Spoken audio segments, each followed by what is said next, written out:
Hello friends, welcome to GK infotuber. Friends, कल हमने figure of speech किए थे, तो उससे नेक्स्ट आगे हम करेंगे हाइपरबली। हाइपरबली क्या होता है? हाइपरबली होता है अतिशयोक्ति, जिसको आप हिंदी में बोलते हैं अतिशयोक्ति अलंकार। हाइपरबली हाइपरबली का मतलब बढ़ा चढ़ा के किसी भी चीज़ को बोल देना, किसी भी चीज़ पे इतना ज़्यादा जोर देना जो जचने वाली बात ही ना हो। Hyperbole is when you use word to exaggerate. Exaggerate का मतलब बढ़ा चढ़ा के किसी चीज़ को बोलना, बट यू मीन और एम्फेसाइज अ पॉइंट। लेकिन इसमें एक पॉइंट के ऊपर फोकस होता है। जैसे सिमिली के अंदर तो क्या होता है, कंपैरिजन होती है दो चीज़ों के लिए, लेकिन इसके अंदर एक पॉइंट के ऊपर फोकस होता है। It is use to make something seem bigger और more important than it actually is. लेकिन ये किस चीज़ के लिए यूज़ किया जाता है? कोई भी चीज़ ज़रूरत से ज़्यादा बड़ी दिखे और बहुत इंपॉर्टेंट चीज़ें एक्चुअल में जो है उससे बहुत ज़्यादा बढ़ा चढ़ा के दिखाया जाता है, तो उसको हम बोलते हैं हाइपरबली। जिसको हम बोल देते हैं ना कई बार कि ये तो बहुत ज़्यादा हो गया, अतिशयोक्ति हो गया ये तो इसके एग्जांपल देखो। It has been edges since I have had a proper meal.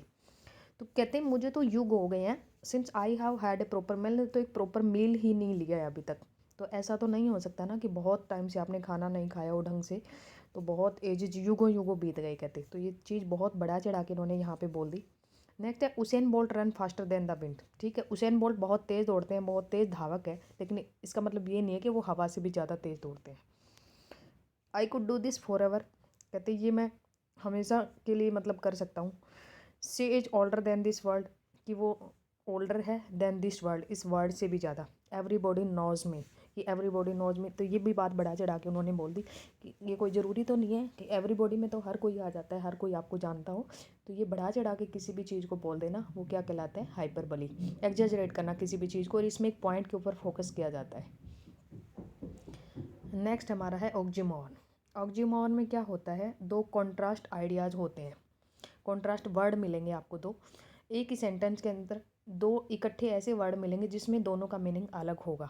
And oxymoron is when two words are use together in a sentence. एक सेंटेंस के अंदर दो ऐसे वर्ड यूज होंगे, but they seem to be in contrast with each other, लेकिन दोनों का मतलब कॉन्ट्रास्ट में होगा, दोनों एक दूसरे के अपोजिट मीनिंग देते होंगे। And oxymoron is a figure of speech that willingly use two different ideas. लेकिन वो किसके लिए यूज़ किया जाता है? डिफरेंट आइडियाज़ देने के लिए विलिंगली यूज़ किया जाता है। This contradiction creates a paradoxical image in the reader और listener's mind that creates a new concept और मीनिंग फॉर द होल। तो पैराडॉक्स वाली इमेज पैदा करने के लिए, कॉन्ट्राडिक्टरी आइडियाज़ पैदा करने के लिए इसका यूज़ किया जाता है। इसका एग्जाम्पल देखो, जैसे लाइफ इज बिटर स्वीट। अगर लाइफ बिटर है तो स्वीट कैसे होगी? बिटर का मतलब कड़वा, स्वीट का मतलब मीठा, लेकिन दोनों का मतलब अलग अलग है, फिर भी इकट्ठा यूज कर दिया इन दोनों को, तो इसको कहते हैं ऑक्जीमोन, कि दोनों कॉन्ट्रास्ट के अंदर यूज हुए हैं, दोनों के दोनों वर्ड एक सेंटेंस के अंदर डिफरेंट मीनिंग के। They know they knew they could feel the sadness on his arrival. Feel the sadness on his arrival, they knew, उन्हें पता था, दे कुड फील द। ऐसा कैसे हो सकता है? एक तो किसी के आने पे हम खुश भी होते हैं और इधर से बोल दिया कि सैडनेस, तो ऐसा नहीं हो सकता।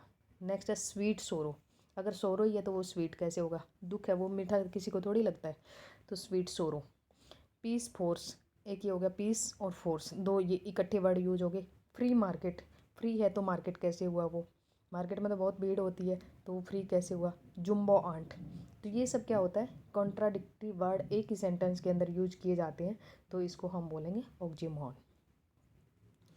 नेक्स्ट है अपोस्ट्रोफी। अपोस्ट्रोफी में क्या होता है? कोई भी ऐसी चीज़, इन एनिमेट थिंग्स जो होती है, जो हमें ऐसे लगे जो मर गई हो, या कोई ऐसी चीज़ जो हमारे सामने मौजूद नहीं है, जो हमें जवाब नहीं देगी, उस चीज़ को हम ऐसे यूज करके बोलेंगे, ऐसे उसको एड्रेस करके बोलेंगे जैसे वो हमें अभी जवाब देगी, हमारी बात सुन रही है। In this figure of speech the writer mention the absent, जो चीज़ हमारे सामने नहीं है एब्सेंट है, और इन एनिमेट, जो हमें सुन नहीं सकती, ऑब्जेक्ट एज अलाइव, और वो हमें ऐसे लगेगी कि वो जिंदा है। And writers about them, writes about them, और उसके बारे में हम लिख रहे हैं, तो वो हमें जवाब दे करके बोलेगी। और इसमें बहुत मतलब मोस्टली टाइम क्या होता है, साइन ऑफ एक्सक्लामेशन भी इसमें देखने को आपको मिलेगा। लेकिन इसमें एग्जांपल जैसे शेक्सपियर के प्ले से लिया है, और Romeo Romeo where for art thou Romeo. तो इसमें रोमियो रोमियो, रोमियो रोमियो के को आवाज़ देके एड्रेस करके बोला गया, लेकिन रोमियो वहाँ मौजूद नहीं है, तो इसको क्या बोलेंगे हम? अपोस्ट्रोफी बोलेंगे। ऐसे नेक्स्ट है twinkle twinkle little star how I wonder what you are. अब ट्विंकल ट्विंकल लिटिल स्टार हम गा रहे हैं, लेकिन वो स्टार हमारी बात थोड़ी सुन रहे हैं, और हमें ऐसे लग रहा है स्टार हमारी बात सुन के हमें जवाब देंगे, तो इसको हम बोलेंगे apostrophe. Walter remember when the world was young and all the girls new Walter's name, Walter isn't it a shame the way our litre world has changed. तो ये भी क्या हुआ हमारा, इसके अंदर भी अपोस्ट्रोफी हुआ। तो ये हुआ हमारा अपोस्ट्रोफी, और इससे पहले हमने किया ऑक्जिमॉन, और इससे पहले हमने किया हाइपरबोली। हाइपरबोली का मतलब एग्जाजरेशन, किसी एक पॉइंट के ऊपर फोकस किया जाता है।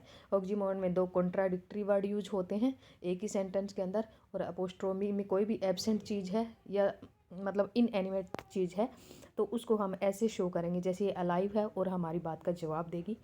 तो ये 3 हमारे यूज आज हमने किए, और नेक्स्ट हम करेंगे नेक्स्ट वीडियो के अंदर, क्योंकि वीडियो बहुत लंबी हो जाती है, इसलिए छोटी छोटी वीडियो बनाएंगे और छोटी छोटी वीडियो में इनको कंप्लीट करेंगे। बाय।